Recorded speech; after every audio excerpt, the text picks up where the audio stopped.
हमारे देश में जिस तरह की विचारधारा आज पनप रही है, फल फूल रही है, वो विचारधारा सिर्फ चिंताजनक ही नहीं, अफसोसजनक ही नहीं है, विनाशकारी है और निकट भविष्य में इसका दुष्परिणाम हम लोगों को भुगतना पड़ेगा। इसलिए जागरूक होने की ज़रूरत है। नमस्कार हिंदुस्तान, स्वागत है आपका मेरे चैनल नंदनी जो मैं हूँ नंदनी। कैसे हैं आप लोग? ध्यान रखिएगा अपना कोरोना से, कोशिश करना बचने की, और जो कोरोना ग्रस्त है उनके लिए विनती करो अपनी पूजा के समय में जब भी आप पूजा करते हो और साथ में विनती करो इस कोरोना से हम मुक्त हो जाएं। देश सहित पूरा दुनिया करा रहा है इससे, और आभार जताना कभी ना भूलो। हमारे डॉक्टर्स, नर्सेज, हमारे जितने भी हमें पुलिसकर्मी, सुरक्षाकर्मी, समाज सेवक, जितने लोग हमें इस महामारी से लेके भुखमरी तक में हर तरह की मदद में बाहर निकालने में साथ दे रहे हैं, आगे उन लोगों का आभार हमेशा जताओ। और अब बात करते हैं हमारे देश में जिस तरह की विचारधारा पनप रही है, और ये कब से पनप रही है इस पे बात करेंगे, क्योंकि ये और चीज़ों पे लोग बहुत बात करते हैं, लेकिन ये जो विचारधारा हमारे देश में आज पनप रही है ना, ये बहुत ही ज़्यादा नुकसानदेह है। इस पर कोई बात नहीं करता और सिर्फ एक दूसरे को ही दोष देते रहते हैं। और ये कब से शुरू हुआ और ये क्यों शुरू हुआ, इस पे बात करना बहुत ज़रूरी है।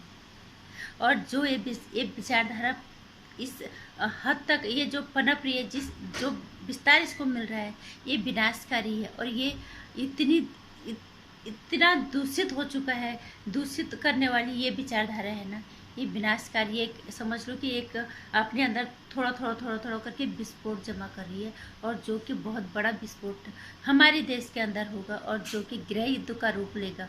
और ऐसा ही मुझे लग रहा है। और हमें किस विचारधारा में चलना है इस पे मैं बात फिर कभी करूँगी, लेकिन आज मैं बात करूँगी इसी विचारधारा की एक छोटा सा हिस्सा, छोटा सा एक नमूना। क्योंकि कल ही पत्रकारिता दिवस था, मैं कल ही बात कर रही थी कि हमें पत्रकारों पे किसी तरह का दबाव हमें नहीं बनाना। पत्रकारों को उनका काम स्वतंत्र रूप से करने दो।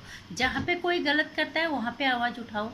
वहाँ पे अगर वो अपने लाइसेंस, पत्रकारिता के लाइसेंस के आड़ में कुछ गलत करते हैं तो आप उसके खिलाफ आवाज़ उठाओ। वो अगर अपने लाइसेंस के आड़ में अगर किसी गुनाहगार को बेगुनाह साबित करते हैं, बेगुनाह को गुनाहगार साबित करते हैं, छोटी छुपाने वाले जो खबर दुनिया के सामने आनी चाहिए उसको छुपाते हैं, अगर पैसा लेके कुछ भी करते हैं, अगर किसी को ऐसा दिखता है उसका पुरजोर विरोध करो। और अगर वो सही काम करे तो उसका समर्थन करो। क्योंकि सरकार से सवाल पूछना ये पत्रकारिता का हिस्सा है, उनके पैसे का हिस्सा है, उस पर हमें से बिल्कुल नहीं करना चाहिए। लेकिन मैंने आज ही, कल ही इस पर हमने बात की थी, लेकिन आज ही मैंने एक पोस्ट देखी थी, उसको मैं निकालना भूल गई। ट्विटर पे देखा था, वहाँ पे पत्रकारिता दिवस की बधाई दी गई है, वो भी सिर्फ उन पत्रकारों को जो सिर्फ सरकार का समर्थन करते हैं। ये कितना अफसोसजनक है। मैं यही कहना चाहती हूँ कि ये विचारधारा सिर्फ एक को ही हम दोष नहीं दे रहे, सब इस विचारधारा से ग्रस्त हो चुके हैं। चाहे कोई सत्ता पक्ष में है, कोई विपक्ष में है, और कोई सत्ता पक्ष के समर्थक है, चाहे कोई उनको नापसंद करने वाले हैं। ये विचारधारा इस हद तक अंदर हावी हो चुकी है कि उन्हें पता ही नहीं चल रहा हम क्या कर रहे हैं। जिस भी बंदे ने पोस्ट डाली थी, उन्होंने पत्रकारिता दिवस की बधाई दी थी सारे पत्रकारों को। उसमें ये लिखा था राष्ट्रवादी पत्रकार। उनमें वो सारे पत्रकार थे जो सरकार के समर्थक थे, जो कि ये बहुत गलत है। पत्रकारिता दिवस मतलब वो दिवस पत्रकारिता को समर्पित है, और वो उसके लिए हर वो पत्रकार जो इस क्षेत्र में कार्यरत है उसे वो बधाई का पात्र है। उनका वो बात किसी दूसरे तरह से भी कह सकते थे, लेकिन उन्होंने सिर्फ उन पत्रकारों को अपने पोस्ट में शामिल किया जो सरकार के समर्थक हैं, और बाकी पत्रकारों को वहाँ पे शामिल नहीं किया गया, जबकि ये गलत है। यही वो विचारधारा है जो हमारे देश को वाकई में विनाश की तरफ लेके जा रही है। और ये बहुत जल्दी ये विनाशकारी विचारधारा गृह युद्ध का रूप ले लेगी, और ऐसा लग रहा है कि हम उसके मुहाने पे बिल्कुल खड़े हैं जहाँ गृह युद्ध की बिल्कुल संभावना बिल्कुल पास है। और और यही वो विचारधारा है जो गृह युद्ध करवाएगी हमारे देश में। और हमारे देश में गृह युद्ध करवाने के लिए हमें हमारे किसी बाहर के आने की अब जरूरत नहीं है, ना पाकिस्तान की, ना चीन की, ना किसी प्राकृतिक आपदा की। इसी देश के अंदर यही वो विचारधारा है जो लोगों को आपस में लड़वाएगी और ये देश बिल्कुल तहस नहस हो जाएगा। वो हालात होंगे कि फिर इस देश का संभलना बहुत मुश्किल हो जाएगा। और ज़रूरत है इस विचारधारा को बदलने की। और ये विचारधारा को किस तरह की खतरनाक है और किस तरह की विचारधारा को हमें अब इस देश के अंदर अगर आपने आपको आप सच्चे राष्ट्रभक्त कहते हो, सच्चे राष्ट्रवादी कहते हो, तो हमें यहाँ किस तरह की विचारधारा को अपने में शामिल करना है, किस तरह की विचारधारा को विकसित करना है, उस पे बात हम फिर करेंगे। बहुत सारे लोग हैं जो इस अच्छी विचारधारा के साथ देश को आगे ले जाने की कोशिश कर रहे हैं, लेकिन उनको भी धकेल दिया जा रहा है पीछे।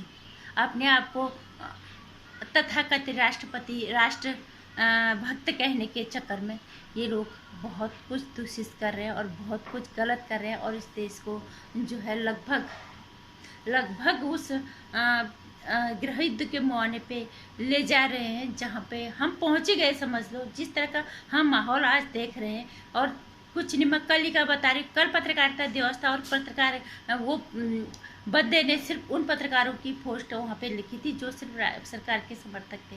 और कितना गलत है ये। पत्रकार दिवस हर किसी को समर्पित है। ये सारे पत्रकारों को बधाई देना चाहिए था। इस देश के अंदर, जब इस देश के अंदर तुम इतने टुकड़े बांट दोगे, इतनी विचारधाराओं को इस तरह से दूषित करोगे, तो निश्चित रूप से नुकसान तो हमें भुगतना पड़ेगा। विनाशकारी है ये विचारधारा, इसको रोकने की सख्त जरूरत है। एक अच्छी विचारधारा के साथ नई पीढ़ी को आगे आना पड़ेगा, मुझे ऐसा लगता है। और अगर आपको मेरे विचार अच्छे लगते हैं या मेरे विचारों से आप थोड़ा भी सहमत हो, क्योंकि मेरी वीडियो के माध्यम से मैं कोई न्यूज़ चैनल नहीं चले, मैं सिर्फ कोशिश ये रहती कि मेरी वीडियोस के माध्यम से अगर कोई 2-4 लोग भी समझने की कोशिश करें, तो मैं अपने आप को कामयाब समझूंगी कि हाँ, जो मैंने मेहनत की वो सफल हो गई। हमें किससे कोई स्वार्थ नहीं, हमें सिर्फ अपने देश से मतलब है। और हम सिर्फ इसलिए काम करते हैं, हम किसी भी सोशल नेटवर्किंग साइट पे भी है, हमारी पोस्ट अगर वहाँ पे होती है तो देश हित में ही होती है। जो गलत होता है हम वहाँ पे भी बोलते हैं, जो सही होता है उसका हम समर्थन करते हैं। और यही मैं चाहती हूँ, लोग एक सही विचारधारा को लेके आगे चलें, ताकि हमारे देश कल को नुकसान में ना आए।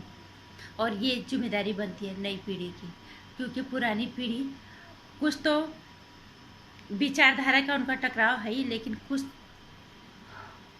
कुछ उनके अंदर विरोधाभास इस तरह का आ गया, और कुछ तरह का माहौल ऐसा बन चुका है कि अब जब तक क्रांति नहीं आएगी, कुछ लोग अपने विचार नहीं बदलेंगे, तब तक ये दो तरह की विचारधाराओं में जो हमारा देश बढ़ चुका है, ये फिर बहुत मुश्किल हो जाएगी।